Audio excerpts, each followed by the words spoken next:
my name, Pam Brown. Another requirement is for me to spell it, P-A-M-B-R-O-W-N. But I'm also compelled to identify myself in other ways. First, to address the Commissioner's search for information. I, too, am a survivor, a fitting term for those who experience the abuse and trauma of unreasonable discrimination.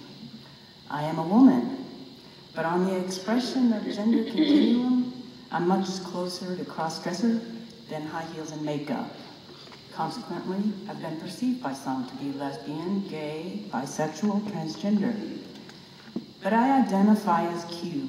What happened to the Q? It used to be on the end, LGBTQ, like the punctuation at the end of a sentence. I am Q because I find it queer not to question. I've always been questioning. One of my first memories is questioning my parents why I had to wear a shirt and my brothers did not. I questioned why I was expected to work with Mom in the house and my brothers were able to work with Dad outside. Why I was a designated dining room servant. Why did I have to wear a bra? Why was my curfew an hour earlier than my younger brothers? Why should I only date a person that I would marry? How could I possibly know who to marry? Why should I get married? Why should I be married to be sexually active? Why shouldn't my best friend from high school still be my friend when she came out as lesbian? Why can't homosexuality be compatible with a Christian lifestyle? So, I'm a survivor, a woman that questions everything, and also, I am a born-again Kansan. I was born and raised here, along with several generations of ancestors, but I transplanted myself to Colorado after my first experience of discrimination. In 1973, I was evicted from the one-bedroom apartment in Wichita that I shared with my female apartment mate. It was overt discrimination pronounced as religious judgment. In Colorado, I landed my career dream job, non-traditional employment. It was affirmative action, a woman hired into a position traditionally filled by men. When I was eligible, I applied for transfer from corporate headquarters in Colorado Springs to a field laborer position. I chose Western Kansas and rented a home in Lakin. 8 months of exemplary performance ended with a termination letter in my mailbox before I returned to work from an approved sick leave absence.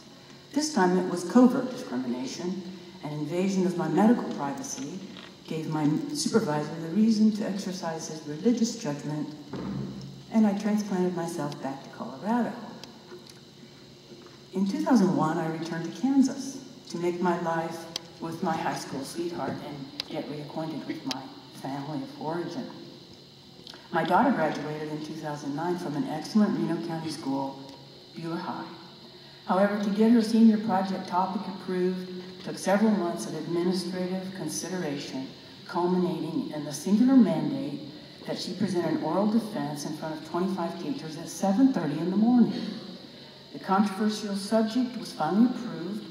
Her research paper was titled The Missing U.S. History Chapter. 50 years of struggle for tolerance and civil liberty. The Gay Straight Alliance Student Club that she proposed to start as part of her project was never approved. My point is that nothing much has changed in Kansas in 35 years. Commissioners, if you find as a result of these forums that unreasonable discrimination against sexual orientation and gender identity should not be prohibited in our local ordinance, then in the spirit of compromise, I ask you to consider removing religion from that ordinance. This will simplify the ordinance, make all the classes consistent, and as numerous speakers have already pointed out, religion is adequately addressed in the First Amendment of the Constitution. Finally, we should all realize our lives are sacred and that living openly within the law as we are created is exercising our religious rights and responsibilities.